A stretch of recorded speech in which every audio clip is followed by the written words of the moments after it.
Дмитрий Аринин. Изгои Бермудского треугольника.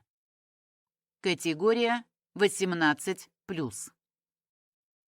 От автора. Автор не советует использовать данные из этой книги в быту. Автор не несет никакой ответственности за использование информации в незаконных целях. Автор считает, что лучше знать и не делать, чем делать, не зная. Предупреждение автора. Первое. Все персонажи этой книги вымышлены. Каждый, кто найдет соответствие с собой или живущими и умершими людьми, должен сразу закрыть книгу. Второе. Все события этой книги вымышлены. Каждый, кто найдет соответствие со своей жизнью или жизнью живущих и умерших людей, должен сразу закрыть книгу. Третье. Книга не несет никакой смысловой нагрузки. Каждый, кто найдет смысл, должен сразу закрыть книгу. Четвертое. Данная книга содержит сцены насилия и жестокости. Пятое. Данная книга может повредить психику. Шестое. Автор не несет ответственности за людей, которые закрыли книгу. Глава 1. Тело лежит на асфальте животом вниз. Голова повернута в левую сторону. На асфальте лужа крови, вытекшая изо рта. Левая рука согнута в локте, касаясь кончиками пальцев волос на макушке.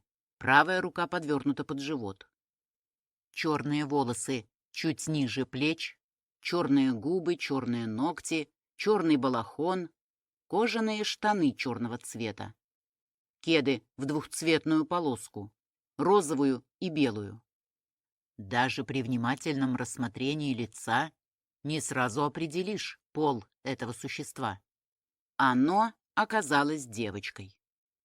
Солнце не успевало полностью явить себя миру, а народу собралось, словно в час пик. Столпилось стадо посмотреть на ребенка. Лучше бы за своими детьми следили. Столько шума от них. Кто что видел, кто что слышал. Каждый хочет рассказать о смерти и таким образом еще раз испытать то удовлетворение, которое испытал при виде жуткой картины. Ведь нет ничего слаще, чем страшный рассказ о тех, кому хуже, чем нам. И чем рассказ страшнее, тем больше мы испытываем удовольствие. Нам кажется, что мы получаем удовольствие от рассказа, но на самом деле удовольствие от произошедшего. Мы вампиры, сосущие чужую боль. Голова раскалывается. Похмелье. Последствия веселой ночи. Говорила мне Светлана, не бухай с незнакомыми женщинами. Они тебя напоят и ограбят. А я ее не послушал. Точнее, послушал, но не во всем. Беру всегда с собой сумму, с которой не жалко расстаться. «Да не кричите вы так! Всех допросят. Каждому дадут слово», — сказал я. Это всегда срабатывает. Рассказать может каждый, но как только дело доходит до свидетелей, толпа сразу растворяется. Никто не хочет засвидетельствовать свои показания. Каждый знает правила: главный свидетель, главный подозреваемый. После того, как правительство Дайяр разрешило следователям вершить самосуд, свидетелей стало в разы меньше, ни одного. На месте преступления работает только 2 человека, 2 следователя. После осмотра места преступления и сбора улик мы вызываем группу зачистки, которая отвозит тело в морг. На свое усмотрение мы решаем, кто виновен, а кто нет. Чем больше свидетель рассказывает об обстоятельствах преступления, тем сильнее его подозревают. Такая власть в руках – самосуд. Можно встретить человека, который когда-то в далеком детстве отнял игрушку, нахамил тебе в очереди, продал гнилую картошку, переспал с твоей женой. Всех их можно встретить в лице свидетелей. Когда при виде знакомого лица тебя переполняет злость, ненависть и желание отомстить, разве ты не воспользуешься таким случаем? Поэтому люди боятся быть свидетелями. Они боятся за свои деяния. «Кто свидетель?» — крикнул я как можно громче, чтобы перекричать толпу. При слове «свидетель» толпа сразу разбежалась в разные стороны, как будто их и не было вовсе. «Я свидетель и Иеговы», — ответил единственный оставшийся человек. «Свидетели Иеговы. Запрещенная в России экстремистская организация». Парень среднего роста, светлые волосы, худощавое телосложение. На нем были черные туфли, черные брюки, белая рубашка с короткими рукавами и поверх нее галстук. Широкая, сияющая от счастья улыбка смотрелась ужасно на фоне мертвой девочки. На вид он самый счастливый человек на свете. В руках зажата черная небольшого размера книга, лицевой стороной повернутая в мою сторону. Я уже знаю, что на обложке написано «Священное Писание. Перевод Нового мира». Парень смотрит на меня, плавно переводит взгляд на следователя Светлану и со сверкающими от радости глазами начинает проповедь. «Задумывались ли вы, какое будущее ожидает нас и нашу землю? Сегодня мы живем в ужасных условиях, но первоначальным намерением Создателя было именно то, чтобы люди жили в прекрасных условиях на земле. В самой первой книге Библии рассказывается о том, куда Бог поместил первых людей. Создатель заботился о них, дал все, что нужно для счастливой жизни, но они ослушались его. В Библии прямо говорится: «Извергните развращенного из среды вас». Он сглатывает и продолжает.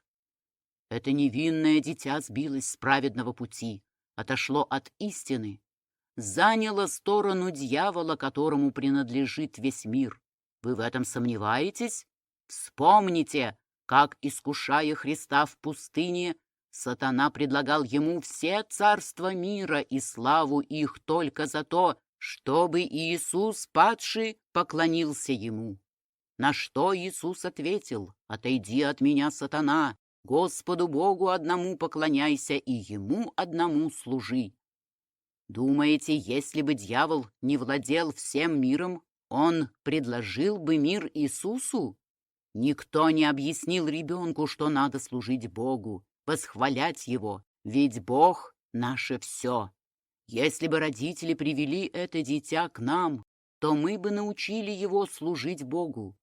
Мальчик отрекся бы от всех искушений, которые довели его до самоубийства. Задумайтесь над тем, о чем я говорю. «Это девочка!» — перебила его Светлана. «Простите, что?» — удивленно спросил он. «Я говорю, это не мальчик, а девочка», — сказала Светлана. «Мальчик или девочка? Какая разница? Перед Богом все равны». Моя напарница снова перебила его. «Вы видели, что здесь произошло?» «Да, я живу в доме напротив». Он показал рукой на пятиэтажное здание за спиной. «Я как раз смотрел в окно, когда этот мальчик, простите, девочка, выпрыгнула из окна 5-го этажа. Если поднимете голову вверх, то увидите разбитое окно, из которого она выпрыгнула». «Вы еще что-нибудь видели?» — спросила Светлана. «Нет, я сразу спустился вниз, но тут уже собралось много людей». «Хорошо, и на этом вам спасибо. Я сейчас запишу ваш адрес и контактный телефон. Если у нас еще возникнут вопросы, мы вам позвоним. Хорошо?» — спросила Светлана. «Хорошо», — ответил он. «Вот еще, возьмите визитку, и если еще что-то вспомните, то звоните сами». «Ладно, я могу идти». «Да, вы свободны». Парень протянул худую, как палец, руку с зажатой книгой моей напарницы и сказал: «Да поможет вам Бог». «И вас туда же», — сказал я в ответ, отталкивая книгу. Парень подошел к своему дому, а мы направились в сторону подъезда, чтобы подняться в квартиру. По дороге я начал рассказывать. Я спал около часа всего. «Даже не хочу слышать», — раздраженно сказала Светлана. «Она была шикарная», — продолжал я. «Я не хочу этого слышать». «Она стоила этого. Сначала мы напились». «Я тебя не слушаю. Она закрывает ладонями уши. Потом отожгли на месте преступления. Я не слушаю. И она меня ограбила. Стандартная схема. Домофон не работает. Так всегда. Мы платим за то, что не работает. Платим за воду, которая почти всегда течет ржавая и грязная, забивая трубы, засоряя стиральную машинку и фильтры для очистки воды. Мы все меняем, покупаем новое, но через год опять все ломается, забивается и засоряется. А мы все платим, платим и платим. Размышляя об этом, пытаюсь отвлечься от того, что меня действительно тревожит – похмелье. Нажал кнопку вызова лифта. Тишина. Нажал еще раз. Тишина. Нажал и держу чертову кнопку. Тишина. Мы платим за лифт, который не работает. Светлана начала подниматься по лестнице. Я пошел следом за ней. Светлана специально виляет задом, знает, как издеваться надо мной. Самая лучшая пытка, когда ты хочешь то, что не можешь взять. Даже в сильном похмелье знаешь, что тебе нужно. Черные кожаные туфли на высокой шпильке, кожаная мини-юбка и белая блузка. Почему следователи так похожи на проституток? Мы пришли. Входная дверь слева, дверь не заперта. Трехкомнатная квартира с большой кухней и высокими потолками. Как только вошли в квартиру, в нос ударил запах паленых волос и гари, словно здесь жарили мясо, и оно превратилось в уголь. «Отвратительно!» — сказала Светлана, прикрывая лицо ладонью. Мы стали осматривать квартиру. На месте происшествия может угрожать опасность. Мы никогда не ходим по одному, делаем все вместе. В квартире все стены были покрашены в розовый цвет. В гостиной незаправленная постель. Напротив нее тумба под телевизор, на тумбе плазма фирмы «Плазма». Под плазмой на специальной полке DVD фирмы DVD.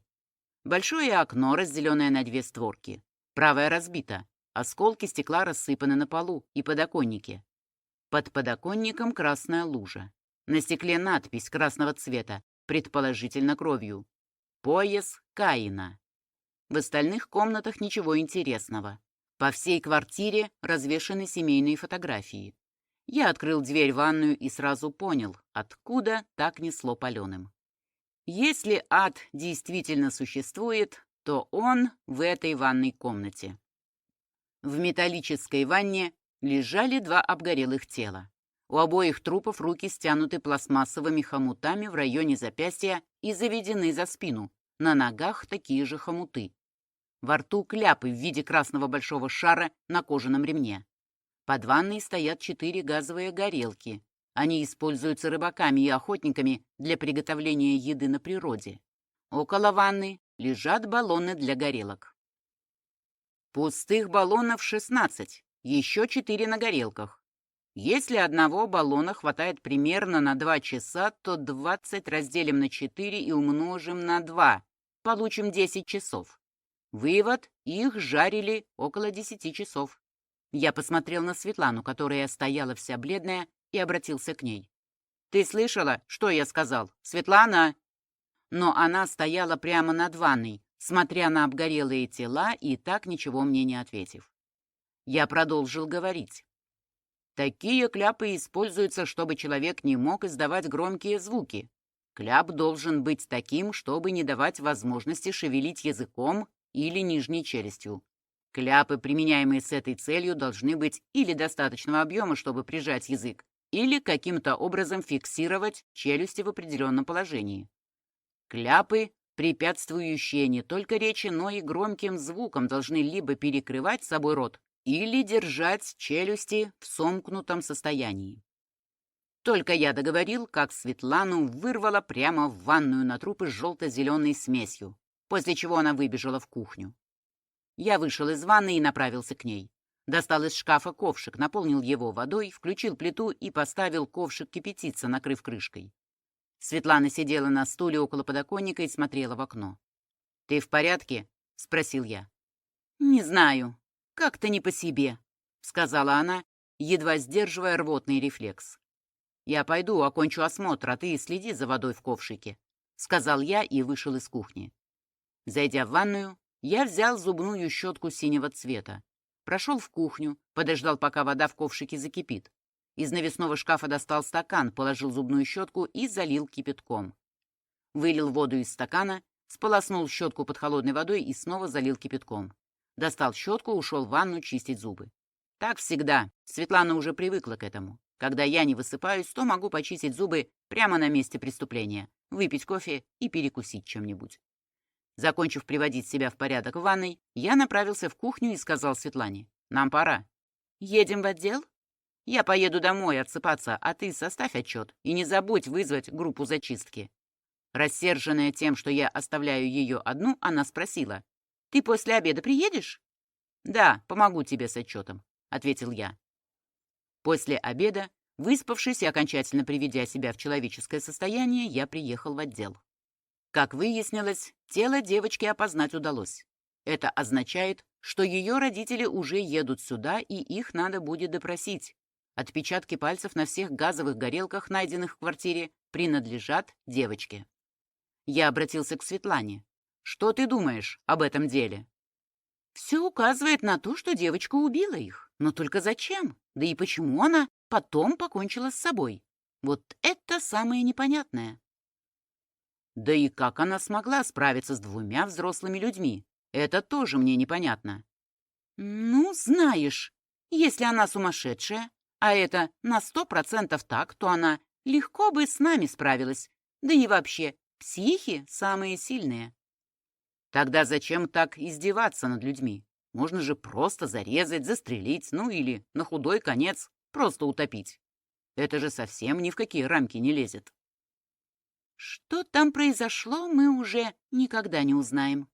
Меня только одно сейчас беспокоит». «Что?» «То, что это дело висяк. Если только нам не удастся убедить родителей в том, что их девочка во всем виновата, тогда мы сможем закрыть дело». В дверь постучали. Я сказал: «Войдите». В кабинет вошли двое взрослых, мужчина и женщина.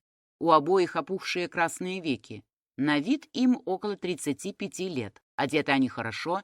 Судя по всему, особых проблем с деньгами не имеют.